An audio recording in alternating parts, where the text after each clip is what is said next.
Get the full orientation today.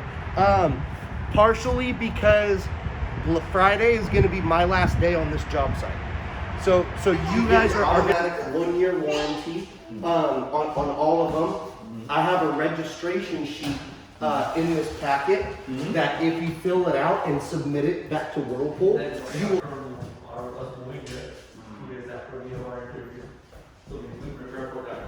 Actually have flushing toilets that hook up to the city sewer, not a septic tank.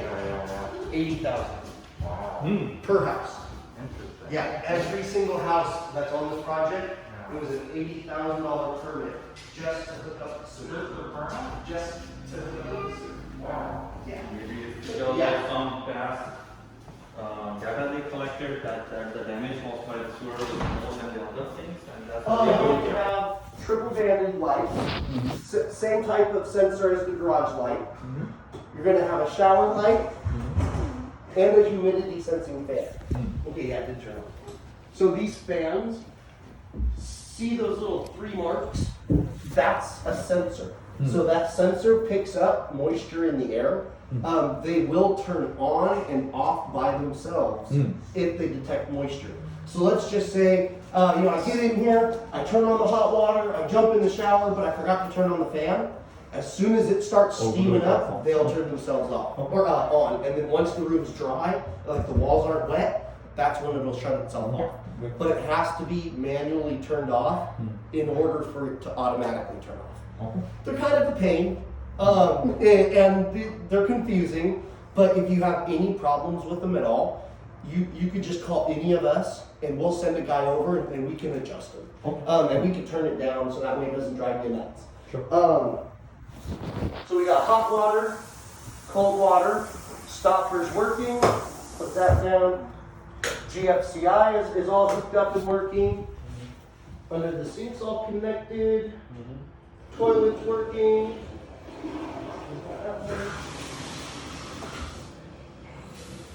Shower's working. But there is one thing I wanted to show you guys. So if you want to come in here, and I'm going to find me a nice spot where I don't get wet. So see this little white handle right here? So in the garage, the red handle by the water meter shuts all the water off to the whole house. This is the individual shut off. Every sink will have 2, one for hot, one for cold. Toilets have one, and then showers, it's just this valve. But let's get running again. So let's just say, there's water coming up from under here or dripping from the tank. You would just grab this, pull it out. Turns all the water off to the toilet, but you still have water everywhere else. This has control inside. Yep, and you'll have 2 of those under there.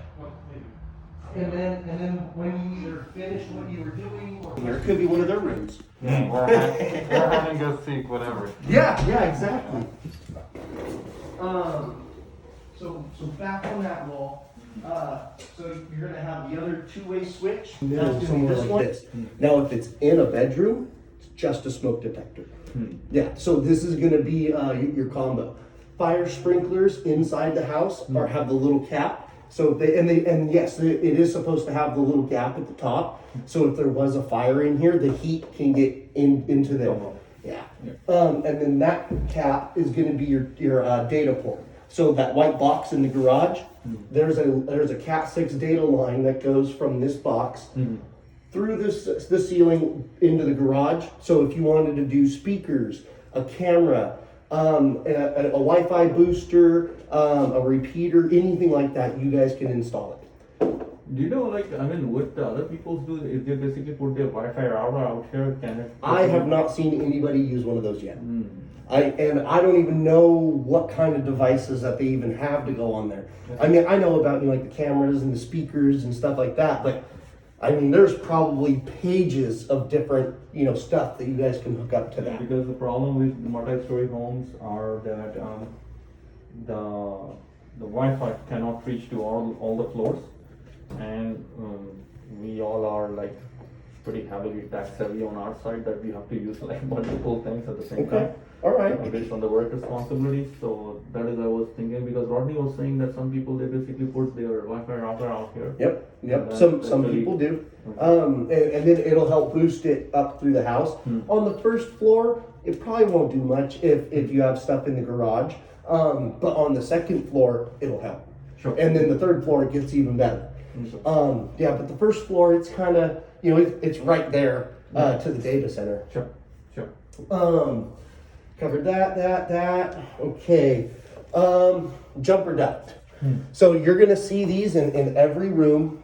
This duct connects to this one. Here, let's go inside the bedroom because that's where we're going next. So that duct connects to this one, and that just allows the air to pass from inside the bedroom to outside the bedroom. There is no heat or AC that is going to come out of that. See how it doesn't have the lever, but that one does? So that's your heat and AC.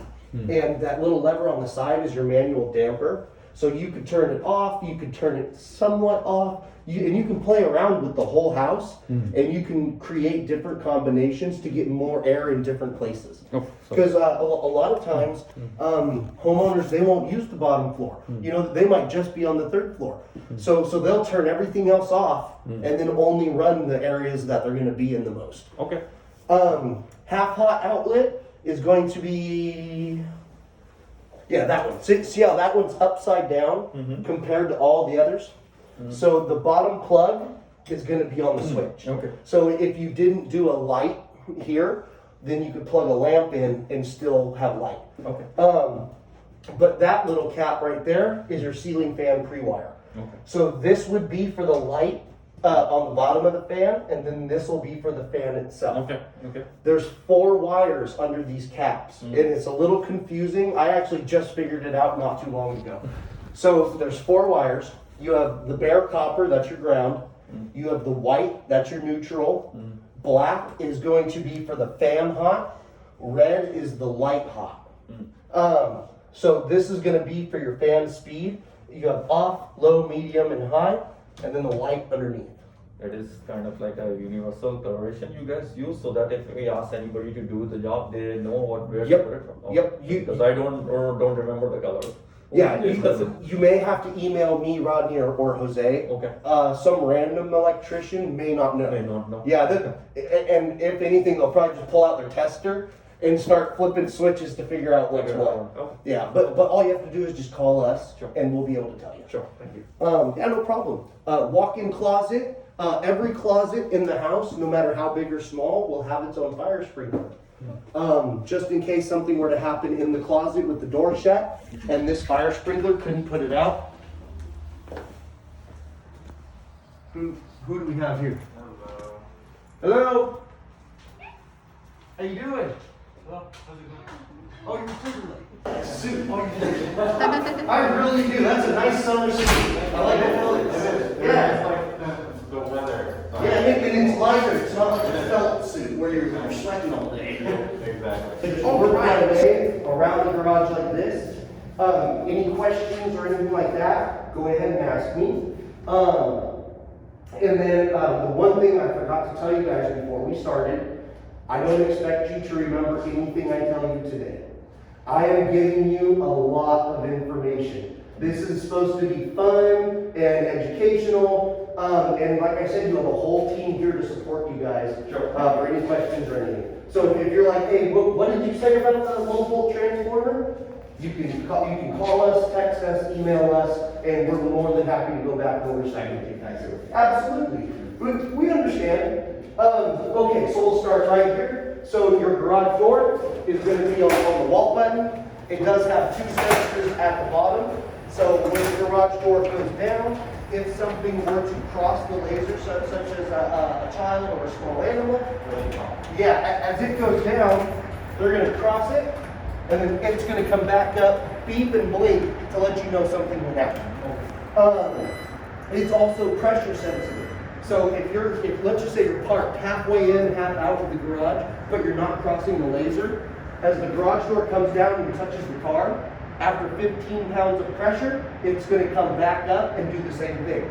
I'm not saying that it won't scratch or dent the car. It probably will. But at least the door isn't going to come off the hinges and fall into the garage. It'll just come back up. Make sure you have insurance on your car. Yes, make sure you have car insurance. Okay, so that's the garage. Oh, and you're also going to get 2 remotes. That was pre-programmed. Yeah. Your lights in the garage are on this switch. So you have 2 fluorescent lights right here. Are all the bulbs working? Yes, they are. Okay. So these are motion off. So if there's no motion in here for 10 or 15 minutes, they'll actually turn themselves off. So that way you're not just burning up power. Fire extinguisher, are you guys familiar with how to use one? Okay. I'll have all of this removed. This is just for our workers when they come in to see what goes where and your options.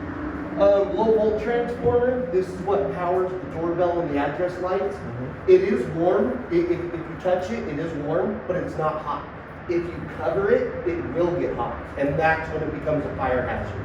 So we say just leave it uncovered, because that way the ambient air in here will keep it cool. Okay, car charger. We don't wire it, it's just a pipe.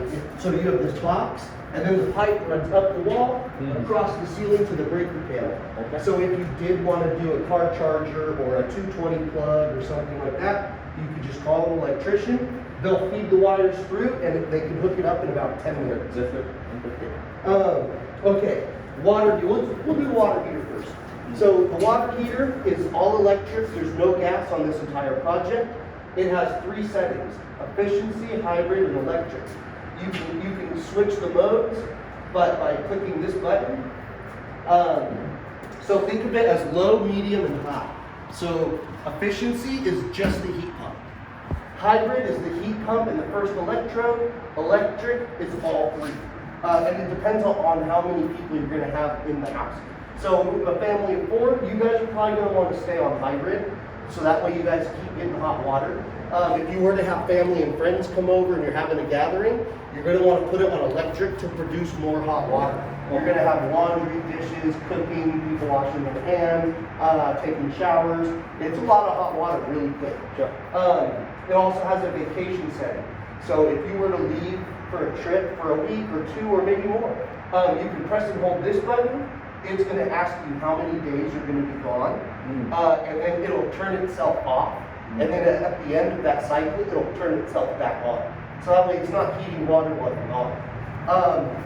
Travel temp. If you're going to leave and you're going to set it for 1 day less than that you're going to be gone. So when you get home, you have hot water for showers.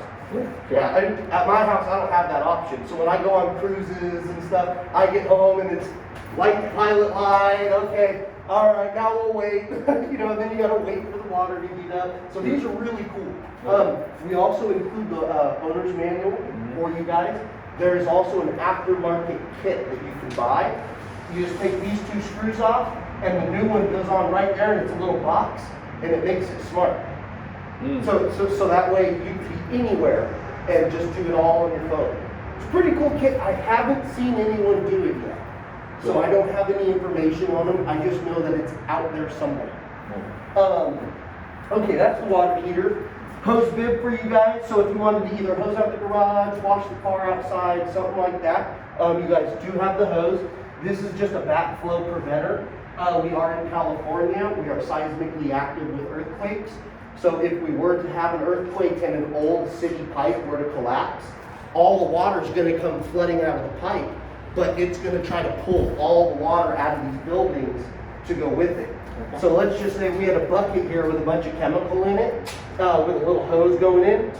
When it tried to suck the water out, it's going to try to suck the chemical waters out of the bucket back in there. That's where this comes in handy. Because as soon as the water hits this backflow, it drops out of these holes onto the ground. So that way that can't get into your pipes and contaminate the water.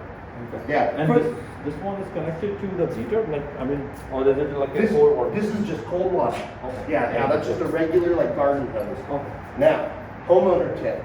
If you want a hot water hose, you screw it on right here. You get a flathead screwdriver to turn it on, and you have a 120-degree water coming out. Don't use that on a frosty windshield. It will shatter. So trust me, I've done it. So you don't want to do that. We are from the East Coast side, a lot of our lifetime.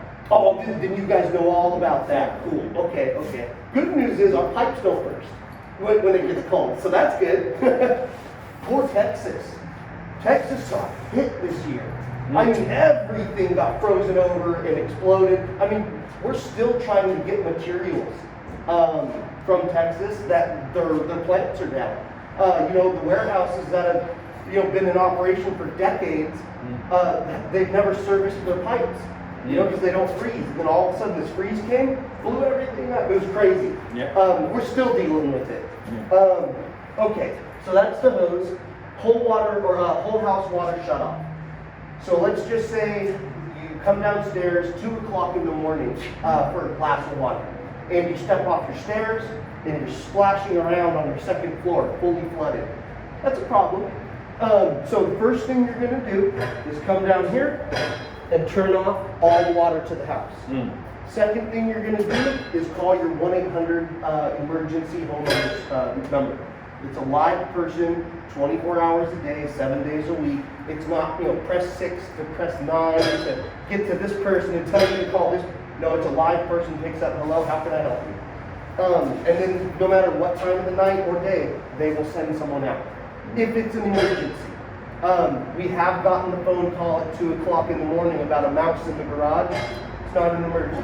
So that service is available for All homeowners, all Pulte homeowners. up to what time? Pretty much forever. Oh, really? Yeah, because not only is it for life-threatening events, it's for structurally threatening events. So a big leak on the second floor is a real threat to the building. Because if that water were to spread across multiple houses and it creates a weak spot, that's what can cause a floor to cave. So if you were to see that's why we want to get out here to fix it as soon as possible. Your water meter, and then if you want to turn the water back on, you just turn it back up. Water meter is right here. So when you get your keys, you're going to get a piece of paper from MeterNet. And you're going to have to fill out the meter number and the meter read. So this is the read, is when you open it up, the actual turning numbers. I'm sure there's a real name for that type of mechanism, but I don't know the actual name. It's just a meter. But that's your meter number. So this is the important one right there. When you get your first water bill, mainly the first one, double check the address. Make sure it's your house and not one of your neighbors. Because we don't want you paying for their water. Cover that. These valves are just for the plumbers. If they needed to replace the water heater or the surge tank, they can just turn them off and be able to drain it out. Your surge tank is to protect the water heater. If this were to overpressurize, the water will go through pipes up into the tank. And then even if this tank overpressurizes, there's a contingency right here, pressure valve. So let's just say this gets full of pressure, that gets full of pressure. The next step would be one of these pipes blowing out. So we put in a pressure valve. So if that does happen, it's just going to dump some water on the garage floor. Now, see how it's going this way already? That's just because the garage slopes all the way out. Yeah. It's not going to hurt anything, even if it is dumping water. It's not going to hurt anything. But you want to call that number so that way they can get out here and replace the valve or the whole water heater, whatever is causing the issue. And we warranty all of this for a year. Okay, so we covered that, that, okay, yeah. Chrome cleanout cover. So those cleanouts, you're going to see a couple of them in the garage, and there will probably be one or two in the house. That's the access point for plumbers. So instead of them having to go in the house and go down the shower drain or something, they can actually just come into the garage, pull that cap, open up the pipe, and go in from the bottom. Much more efficient to pull a clog out that way than to try to find it coming all the way. It only took us 100 years of building to figure out that it's easier to actually work with gravity. It's exciting to see where we're going to be in another 100 years. Okay, so that's that. Breaker panel. Are you guys familiar with breakers? Yeah. Okay, so I won't spend too much time on this. Everything is labeled. And then the only thing I do want to show you are these GFCI breakers. So these ones are different than your normal. So we'll say 4. Okay, so see how this one's off now? So none of the lights in the garage are gonna work. But you can't just turn it on. You gotta turn it all the way off, then back on, and everything will come on. Is it for, if I turn it off manually, then is the same thing applicable here, or is Yeah. it? Okay. So let's just say I turned it off. Well, if you It manually will turn it always off, work. it'll come back on. Yeah, it's only if it pops. And the bottom one is the master one, which turns off This one, everything? this is for solar. Oh. There is no master breaker. Okay. Yeah, everything is individual. Okay. So in order to turn off everything, you would have to turn everything off. Everything up. Okay. There's that. Data center. During COVID times, a lot of my homeowners tell me that this is the most important part of the house. This is all of your entertainment. Phones, internet, cable, data, everything comes in right here. The house is already pre-wired, it's a plug-and-play system. But when you have AT&T or Comcast, whatever provider you guys are going to use, when they come out here, you need to make sure that they put their equipment here.